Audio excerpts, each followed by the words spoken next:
10 वर्षों तक जो एमएलए यहाँ पर रहे, हमारे द्वारा बनाई गई सड़क 58 सड़क हमने बनवाई थी, जो रिपेयर तक से नहीं हो सका। 10 वर्षों में उसने कुछ किया ही नहीं। वो माननीय विधायक थे, उनका दायित्व था। मैं तो गांव-गांव टोले टोले में जा रहा हूँ, हमने देखा ये दुर्दिन की स्थिति उन्होंने कर दिया है कि गांव में गलियों की जो स्थिति है, नाली बह रहा है, और उसको कहते हैं कि हम गरीबों के नेता हैं। अच्छा भतीजा में ज़्यादा मजबूत कौन है? अब तो ये वही दोनों लोग बता सकते हैं। सुनील पांडे नहीं बताया। सुनील पांडे अपने बारे में ज़रूर बता सकते हैं, हाँ। लेकिन हम दूसरे के बारे में कैसे बता सकते हैं? तो यहाँ लड़ाई नहीं है नहीं, कोई लड़ाई। जनसुराज से? हाँ, तो नामों नहीं जानते हैं। लड़ाई किससे, माले से है कि जनसुराज से? ही बताइए। माले माले। पनोरमा ग्रुप, जो सोचता है वो करता है। आपके अपने सपनों का आशियाना। तो तरारी विधानसभा का उपचुनाव काफ़ी दिलचस्प हो गया है, क्योंकि यहाँ से बिहार के जाने माने बाहुबली सुनील पांडे के बेटे चुनाव लड़ रहे हैं। तो बाहुबली जी, आपके बेटे चुनाव मैदान में पहली बार उतर रहे हैं, कैसी तैयारी है? अब तो कम से कम बाहुबली शब्द हटाइए, बड़े दिन बाहुबली आप लोग बना। आपका प्रश्न था चुनाव हमारे लड़के लड़ रहे हैं। लड़का नहीं लड़ रहा है, यहाँ की जनता चुनाव लड़ रही है। एनडीए यहाँ चुनाव लड़ रहा है, और हम लोग जीतेंगे और खूब अच्छे तरीके से जीतेंगे। पिछले चुनाव में क्यों चूक गए थे? पिछले चुनाव में दो कारण थे। वोट का बंटवारा हुआ, चूँकि हम इंडिपेंडेंट चुनाव लड़े थे, और बीजेपी में जो वोट 13,000 जो उधर चला गया, अगर वही दोनों वोट को काउंट कर दीजिए तो चुनाव तो उस वक्त भी हम लोग जीते हुए थे। कितना वोट आया था उसमें? 62,930 वोट में आया था।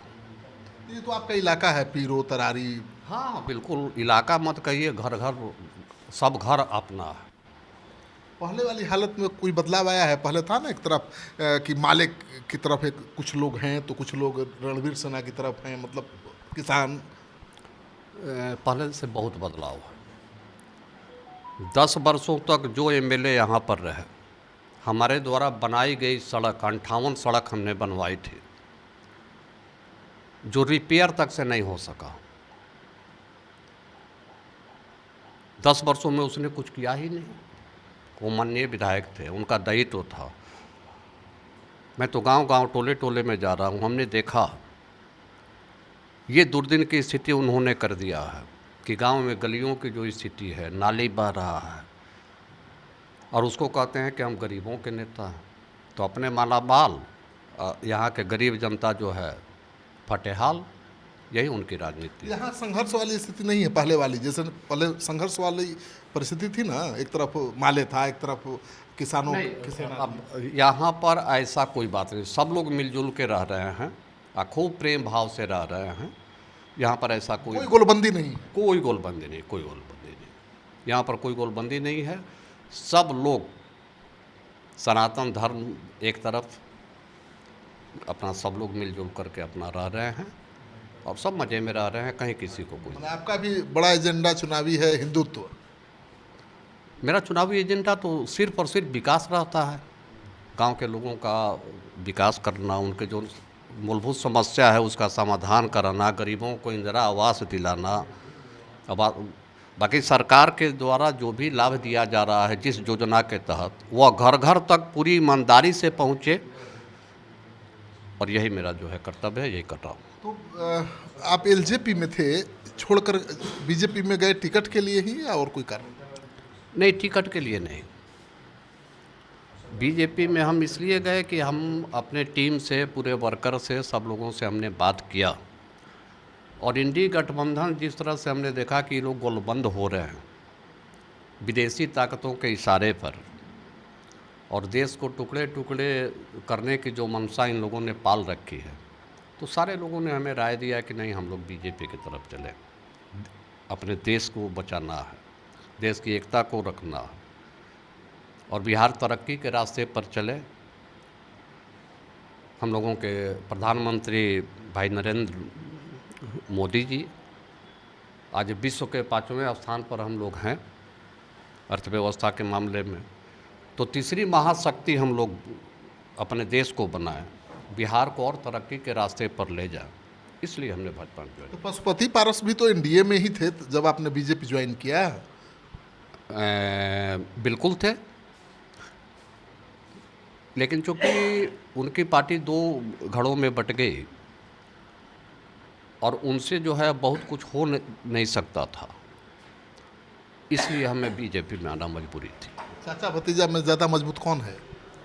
अब तो ये वही दोनों लोग बता सकते हैं। सुनील पांडे नहीं बताया। सुनील पांडे अपने बारे में ज़रूर बता सकते हैं, लेकिन हम दूसरे के बारे में कैसे बता सकते हैं? तो यहाँ लड़ाई नहीं है नहीं, कोई लड़ाई नहीं। जनसुराज से? हाँ, तो नामों नहीं जानते हैं। लड़ाई किससे, माले से है कि जनसुराज से ही बताइए। माले माले जनसुराज का नाम भी नहीं जानते? कुछ नहीं, यहाँ कुछ नहीं, कहीं कोई नाम कोई चर्चा नहीं। प्रशांत किशोर की पार्टी है भाई, चुनाव जिताना भी जानते हैं, चुनाव लड़ाना भी जानते हैं। तो 9 महीने का बच्चा जब गर्भ से जन्म लेता है तो क्या फिर वो बच्चा पैदा कर सकता है? अभी तो उन्होंने जन्म लिया है, अभी नई पार्टी उन्होंने बनाई है, अभी जवान होने में बहुत उनको समय लगेगा। उनका कैंडिडेट कैसा है यहाँ?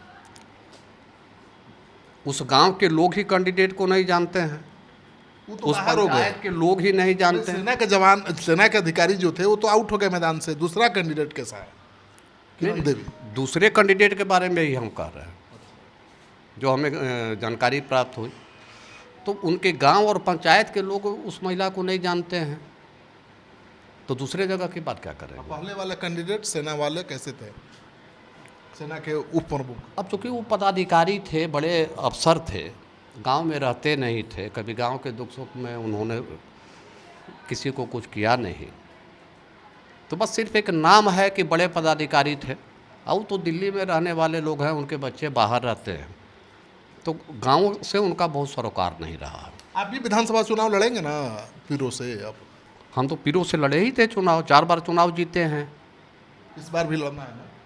अब इस बार कैसे लड़ना है भाई? इस बार तो बीजेपी लड़िए रही है, लड़का लड़ रहा है, एनडीए लड़ रही है। तरारी और पीरो अलग नहीं है?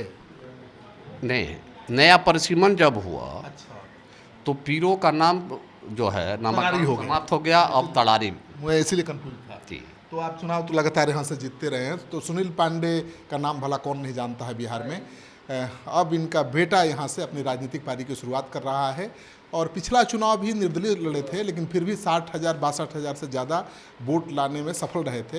तो माना जाता है कि सुनील पांडे का अपना वोट बैंक है, और अब तो बीजेपी के साथ हैं, तो बीजेपी के संगठन का प्रभाव, उसकी ताकत भी इनके बहुत काम आने वाला है।